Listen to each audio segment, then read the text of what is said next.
이번 주차에서는 아시아계 미국인에 대해서 알아보도록 하겠습니다. 이번 차스에서는 아시아계 미국인들의 역사에 대해서 살펴보겠습니다.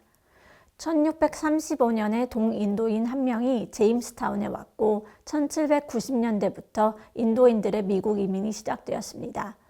1763년에는 스페인의 배를 탄 필리핀인들이 표류하다가 루이지애나 세인트 멜로에 정착하기도 하였습니다. 이들은 전원 남자여서 케이준이나 미국 원주민과 결혼하여 자식을 낳았습니다. 1778년에는 중국인 선원들이 하와이에 오기도 했습니다. 이들은 정착하여 하와이인들과 결혼하기도 했고 현재 7, 8세대까지 내려오기도 했습니다. 하와이는 19세기부터 중국인, 일본인, 한국인들이 사탕수수 노동자로 왔습니다. 필리핀인들도 하와이에 오기도 했지만 이들은 소수였고요. 지금은 미국 대륙의 아시아계 가운데 중국계, 인도계, 필리핀계가 다수입니다. 하와이 같은 경우에는 인구 구성 중 절반 이상이 아시아계이고 그중 일본계, 필리핀계가 다수입니다. 앞서 말했듯이 남아시아계 미국인들은 18세기부터 미국에 살고 있었고 그들의 존재는 1800년대 후반부터 더욱 두드러지게 되었습니다.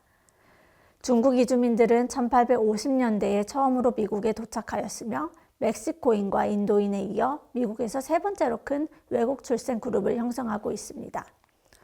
그들은 고향에서의 경제적 어려움, 정치적 혼란으로부터 도망치며 미국에 왔고 농업, 광업, 건설, 제조업 등 다양한 일을 맡게 되었습니다.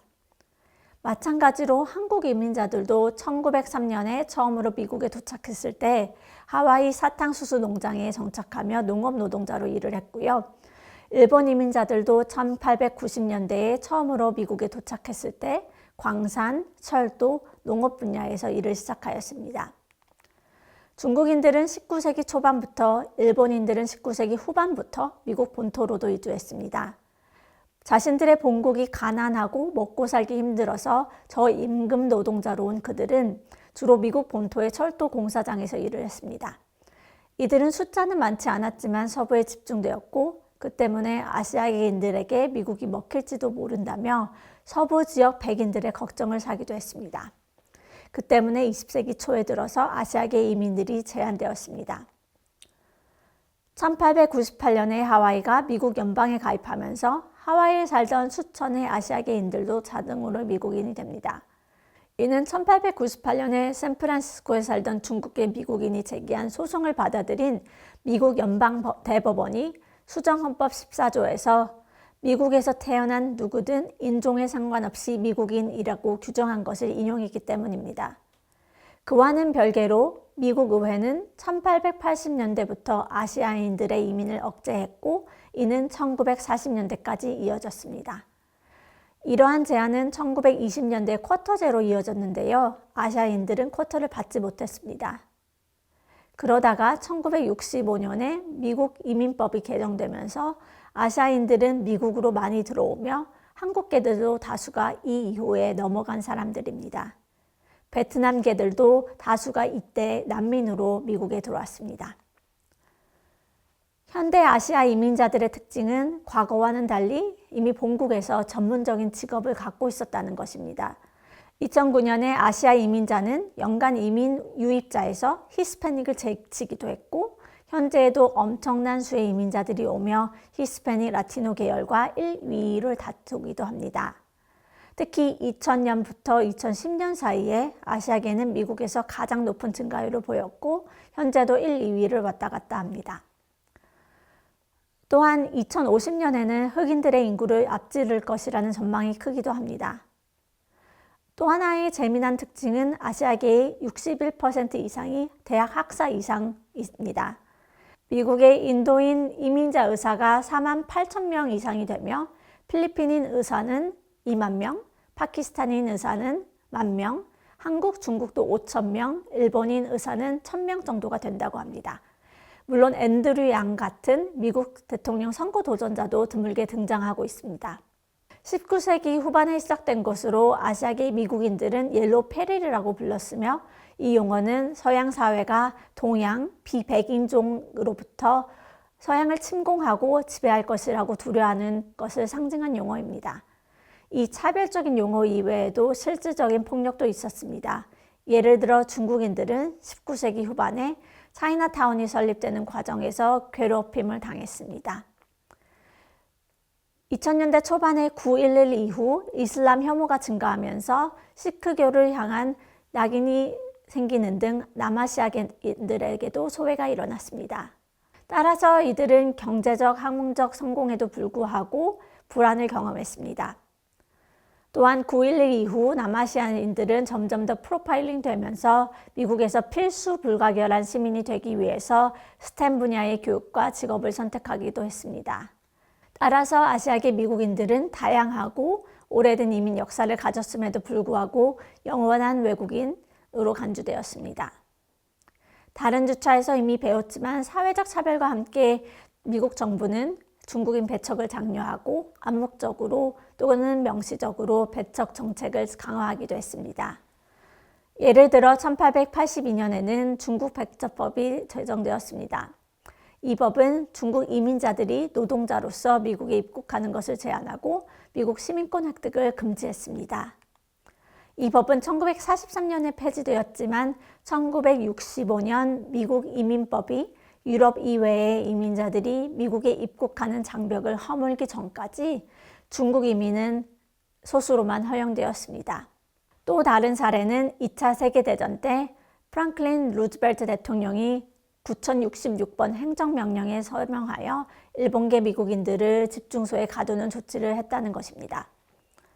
이로 인해 약 12만 명의 대부분이 미국 사람이었던 미국 시민권을 가졌던 사람들이 1942년부터 1945년까지 캘리포니아, 워싱턴, 아이다호, 오레곤, 유타, 아리조나, 와이오밍, 아칸소, 콜로라도 등의 군사지역으로 이동을 강요받았습니다. 1960년대에는 동아시아인, 남아시아인들을 강조하기 위해 사용된 새로운 국가로 인해 아시아인들에 대한 언급이 일어나기도 했습니다. 1965년 이민법은 숙련된 전문직이 감소된 상황이 되었기 때문에 아시아에서 특정 교육을 받은 사람들을 선호했습니다. 특히 이 집단은 노력과 끈기로 직업적 성공을 거두었습니다. 이처럼 모범적 소수민족 모델 마이너리티라는 개념은 예전 주차에서 이미 배웠지만 사실 모든 아시안 아메리칸들에게 이 개념을 적용하기에는 어려움이 있습니다. 왜냐하면 모든 아시아계 미국인들이 좋은 성적을 거두고 사회에서 명망을 받는 좋은 직업을 갖는 것은 아니기 때문입니다. 또한 이 개념은 아시아계 미국인들에게 특히 청소년들에게 사회적 기대를 충족시키기 위해 과도한 압력을 행사하기도 했습니다. 그리고 이 개념은 아시아계 미국인들을 아직도 타자로 의미한다는 것을 시사하기도 합니다. 미국의 이민자 공동체 중 하나로 아시아계 미국인들은 종종 모범적 소수자로 여겨지면서 동시에 영원한 외국인으로 간주되기도 합니다. 이 이민자 그룹의 구성원들은 경쟁력 있는 근로, 윤리, 끈기를 바탕으로 자신들의 출신 국가에서와 마찬가지로 미국에서도 교육을 우선시하는 경향을 띱니다. 이는 종종 그들에게 미국에서의 전문 직업, 업적, 학업적인 성공 등을 안겨주기도 하는데요. 모범적 소수자 이론은 이러한 경향에서 비롯됐으며 인도계 미국인들, 동아시아 국가 출신 이민자들과 같은 일부 이민자들은 소위 말하는 모범적인 이민자로 지칭되기도 합니다.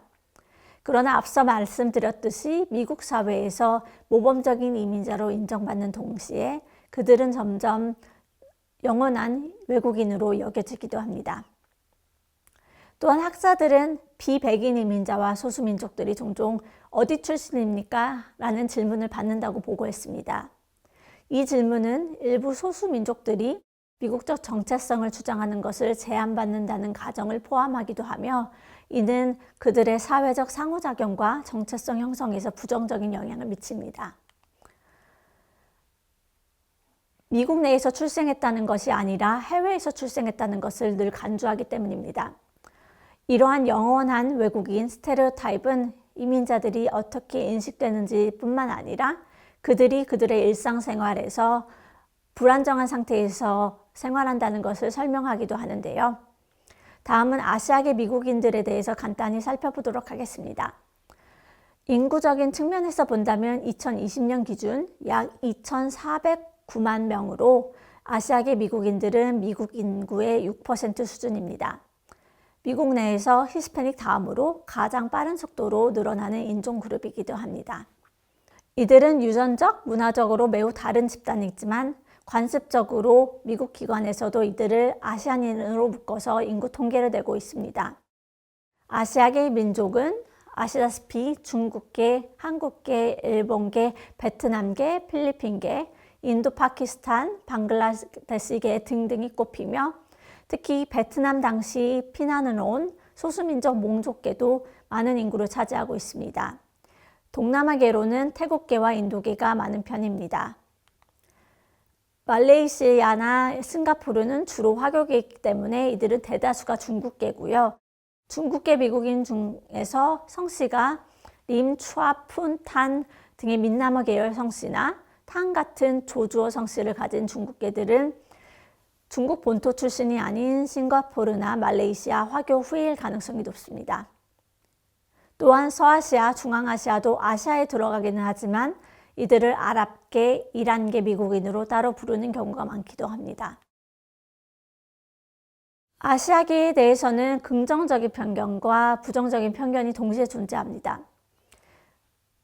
이러한 편견이 무조건 좋은 것도 아니지만 긍정적인 편견은 수학과 과학을 잘한다, 학구열이 높다, 생활이 모범적이다 등이 있습니다. 부정적인 편견들의 경우에는 주로 단편적인 부분만 보고 일반화를 하는 것이 많은데 이는 몇백 년 전에 사라진 문화임에도 불구하고 아직도 그런 문화가 존재하는 줄 아는 것도 흔한 편견 중에 하나입니다. 또한 뒤늦게 이주했다는 특성 때문에 이들이 적응하면서 애로사항이 많았습니다. 그 과정에서 먼저 이주하여 자리 잡은 인종 집단에 의해 생긴 편견이 지금까지 이어진 것도 많습니다. 또한 소수인종이라는 특성상 쉽게 일반화의 대상이 되었고 서구권과는 다른 문화를 보유했던 아시아계 특성상 편견이 대상이 되기는 상당히 쉬웠습니다. 그리고 앞서 말씀드렸듯이 아시아라는 범주가 너무 넓으면서도 상당히 애매했고 이질적인 지역들을 하나의 지역으로 보았기 때문에 온갖 불필요한 편견이 뒤섞이게도 되었습니다. 아시아계 스스로도 무슨 계 미국인, 한국계 미국인 등의 정체성이 아직도 더 강한 편이지 정작 아시아계 미국인으로서의 정체성은 상대적으로 였기 때문에 오랫동안 이들은 히스패닉이나 흑인처럼 똘똘 뭉치지는 못했습니다. 그러나 최근에 발생한 2021년 애틀란타 스파 총기 사건을 계기로 젊은 층을 중심으로 서로 뭉쳐보려는 시도를 하고 있다고 합니다. 2020년대부터 시작된 코로나19 팬데믹으로 인해서 원래부터 존재했던 아시아계 미국인에 대한 혐오 범죄, 차별 사례 등이 늘고 있습니다. 또한 혐오 범죄 사례에서는 가해자가 백인일 경우 가해자의 인종에 대해서 집중적으로 보도하지만 가해자가 흑인일 경우에는 상대적으로 백인에 비해서 집중적으로 보도하지 않는다는 경향을 보입니다. 현재 미국 사회에서 주류로 떠오른 정체성 정치에 거슬리기 때문이라는 의견도 있습니다. 심지어 아시아인들이 미국 사회에서 평균적으로는 가장 부유한 인종 그룹이고 학력도 높다 보니 일부 보수주의자 사이에서는 아시아인들은 상위의 1%를 차지하고 있다는 것 때문에 폭행이나 다른 불이익을 당해도 별로 상관없다는 반응도 나오는 상태이기도 합니다. 이러한 관점에서 볼 때 최근 각광받고 있는 비판적 인종 이론에 따르면 미국 사회는 백인이 아닌 유색인종이 성공하기 어려운 구조입니다. 따라서 유색인종은 항상 이런 구조에 따른 피해자여야 한다고 합니다. 이번 시간에는 아시아계 미국인에 대한 첫 시간으로서 아시아계 미국인들의 역사, 편견, 모범적 소수민족의 함의 등에 대해서 학습하였습니다.